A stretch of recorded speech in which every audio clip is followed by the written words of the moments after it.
Assalamualaikum warahmatullahi wabarakatuh. Bertemu lagi dengan saya Kang Irfan. Bagaimana kabar kalian? Semoga sehat selalu ya. Amin. Oke teman-teman, kali ini kita akan mencoba kembali dengan konten bertemakan monster, yang dimana akibat ulah sekelompok pebisnis yang menjalankan ekspor kulit-kulitan ular serta membunuh bermacam makhluk merayap, membuat sang raja ular keluar untuk membalaskan dendam kepada manusia, dan bahkan para ular meneror seluruh kota, terutama di sekolahan tempat para pramugari cantik yang tengah melakukan pendidikan. Noh, pasti seru kan? Udah tanpa berlama-lama dan kalian udah gak sabar lihat pramugari. Langsung aja kita gaskan, ngopi lah atas anak.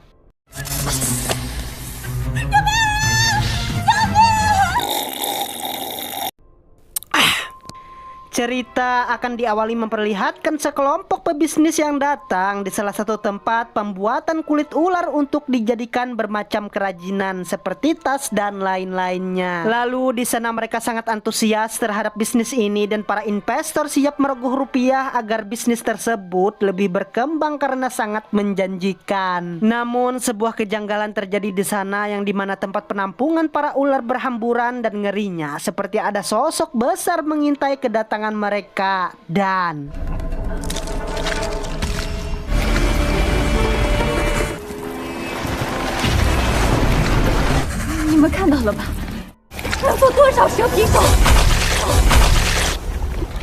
Idi, Simbanya pun dicaplok serta dimamam sang ular, sehingga dimulailah penyerangan berbagai jenis ular terhadap orang-orang yang berada di sana. Alhasil tempat tersebut pun sangat kacau, terlebih sosok ular raksasa terus-menerus mengejar mereka dan memakan apa saja yang bergerak.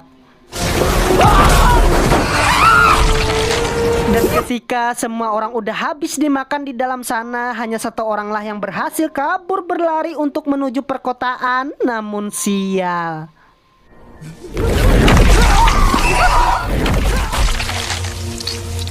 iya, beliau pun koit, dan film serangan ular pembelit di sekolah perempuan baru dimulai.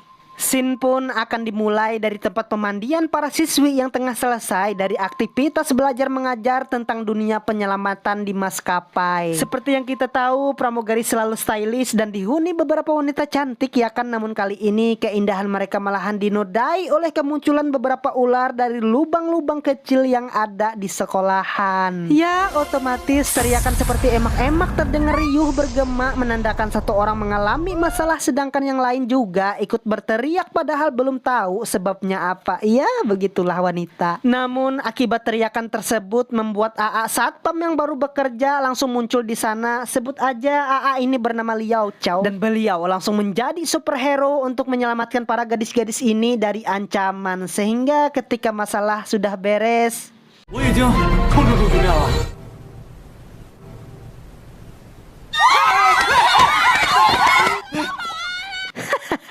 kasian, seperti kata-kata berbobot, habis manis sampah dibuang. Ya, meski sakit hati akan perjuangannya tidak dihargai, Liao Chow pun tetap tabah dan sabar oleh keadaan. Dan beliau langsung melaporkan kejadian ini kepada bosnya, sebut aja paman ketua ya kan. Namun mereka tidak tahu bahwa ular raksasa sudah berada di sana yang pasti siap beraksi di tempat ini. Sedangkan di sisi lain, di mana-mana nampaknya selalu ada manusia yang merasa hebat dan berkuasa, termasuk si senior kakak Masu dan kawan-kawannya. Secara tega dia selalu mengucilkan juniornya bernama Mengna, dan sebab dia selalu menyiksa juniornya tidak terlepas dari prestasi Mengna yang faktanya Mengna selalu mendapatkan nilai terbaik di sekolah ini. Ya, karena baginya diam dan tidak melawan bukanlah arti dari sebuah kekalahan, namun menahan diri untuk tidak emosi serta sabar adalah poin terpenting dalam sebuah pendidikan. Lalu meski Mengna selalu dikucilkan, mereka nyatanya tidak tahu bahwa Mengna adalah anak dari seorang jenderal penerbangan, dan kini Mengna pun dikunci di sebuah ruangan. Bahkan sialnya, akhirnya dari sinilah serangan ular bermunculan, entah itu di luar ruangan, di dalam ruangan, makhluk merayap ini tetap berada di mana-mana.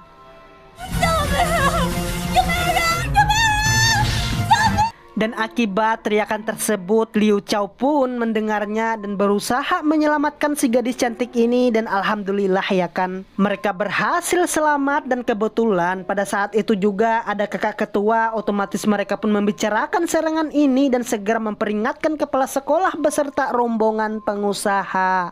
Namun alih-alih setelah sampai didengarkan informasi ini, akan malahan Liao Chao pun dan Meng Na dikeluarkan dari sekolah karena telah memberikan berita hoaks terhadap kepopuleran sekolah bintang 5 ini. Ya, meski dua pasangan ini dikeluarkan, namun mereka tidak menyerah untuk memberikan informasi kemanusiaan ini, dan akibat si kepala sekolah ogah mendengarkan kesaksian orang lain tiba-tiba.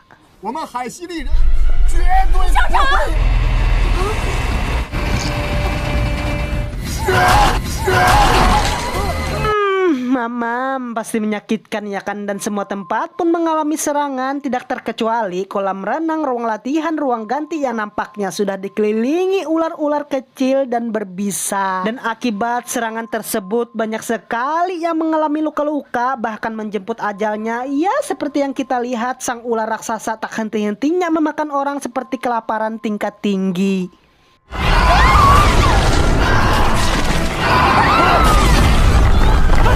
Bahkan akibat serangan terus-menerus, Meng Na pun terpisah dengan Liao Chao, dan karena pemuda ini tidak melihat gadis yang ia sukai berada di sana, beliau pun langsung bergegas untuk mencari kembali ke sekolahan meski si kakak ketua melarangnya. Dan di tengah Liao Chao berusaha mencari, berbagai pandangan pun tidak mengenakan terlihat.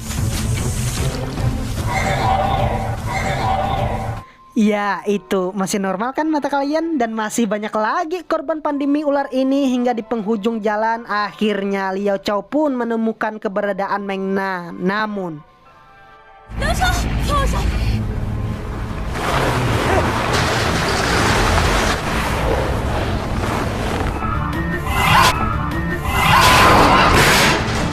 hampir ya kan, kemudian kejar-kejaran antara mereka berdua sangat menegangkan, hingga Liao Chao pun akhirnya terjatuh dan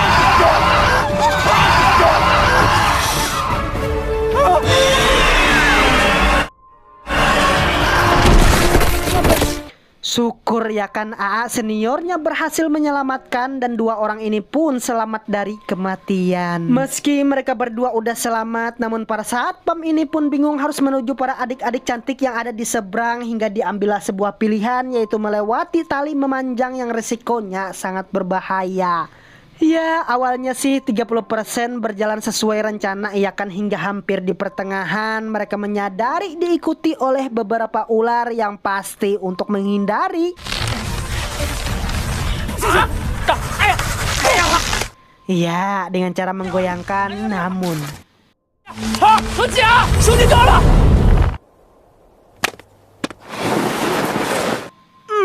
akibat handphone tersebut nemplok di kepala ular, Liao Chao pun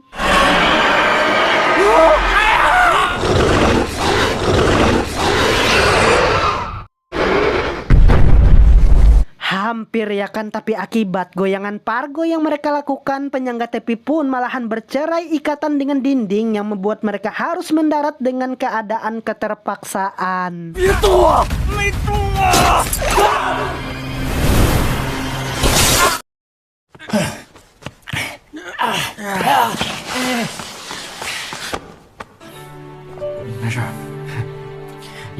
Kini malam pun tiba, yang di sana ternyata dua sosok sepasang kekasih juga dikejar-kejar ular berbisa. Sebut aja mereka bernama Masu serta Bas, dan pasti kedatangan dua orang ini memboyarkan suasana. Ya, awalnya mereka menunggu tim penyelamat, malahan si Bas ini sekonyong-konyong berbicara, "Ayo, siapa yang ikut saya?" katanya. Dan otomatis karena rata-rata orang menginginkan kesuksesan secara instan, bahaya pun dihiraukan mereka meski diperingatkan. Dan nah kan, akibat telinga banyak tisu yang mengganjal serta hati bagaikan batu, satu persatu pun dari mereka dimamam oleh sang piton, dan ruangan tersebut nyatanya bagaikan kandang kematian. Dan bahkan karena cicilan di bank masih banyak serta kawin malahan belum juga, semua orang pun berusaha kerjasama untuk menghindari serangan tersebut.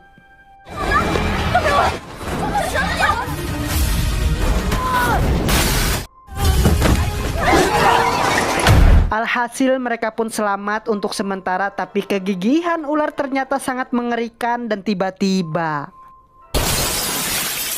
Ya, lagi dan lagi semua orang berlari serta bersembunyi sehingga ketika ular besar pergi serta para anakan menyerang kembali, Liu Chao pun menghidupkan tempat pendingin namun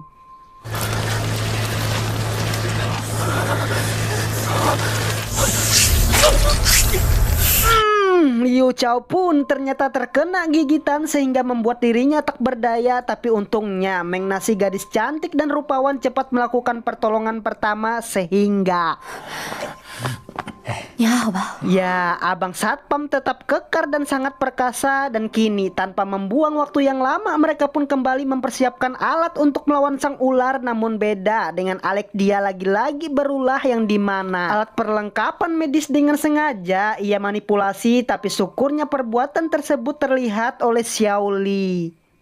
我知道他只是喜欢我的钱。 dikira ingin melaporkan ya kan? Nah, malahan Xiao Li sangat ngebet, sarangnya diobok-obok dan sebagai laki-laki penakluk hutan si Alex pun selalu siap dengan senjata peluru susunya. Tapi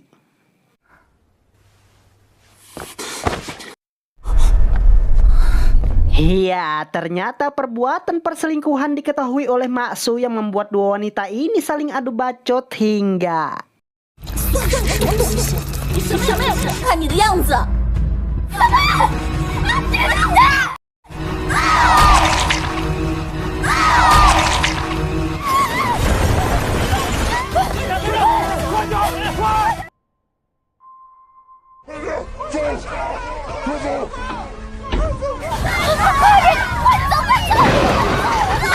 Lah, ketebak ya kan, bahan bakarnya pun nggak nyampe 100 meter dan lagi semua orang berlari menuju mobil Alex yang berada di sana. Namun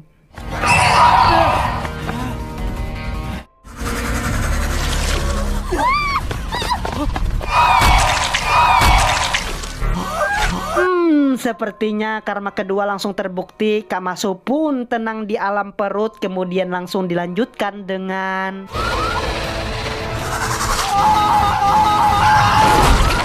Mamam. Kini tinggal mereka lah yang tersisa dan malahan berlari pun sudah letih sehingga pasrah oleh keadaan harus dihadapi hingga datanglah sebuah pertolongan.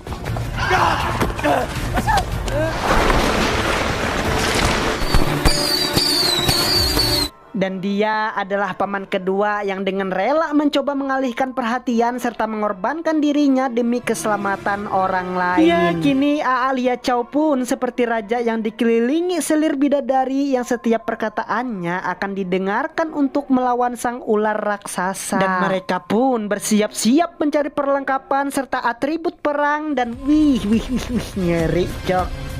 Kini para Ultraman dan Akatsuki bersatu untuk melawan ular raksasa sehingga Liu Chao pun jadi umpan untuk dimulainya pertunjukan petasan.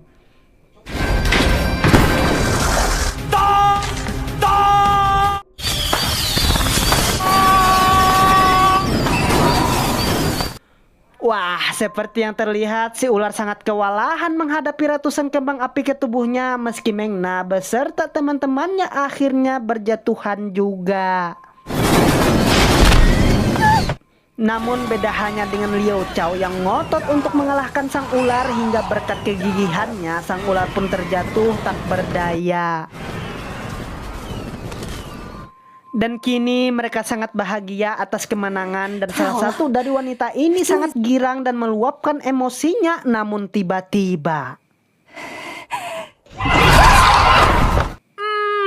ternyata si mamang ular masih eksis membuat mereka kembali bertarung dengan senjata beserta petasan, tapi semua itu tidak ada gunanya. Dan pilihan terakhir pun diambil oleh Liu Chao yang dimana ia akan menjalankan rencana kedua, yaitu membakar makhluk ini sampai tewas meski dirinya harus jadi korban juga.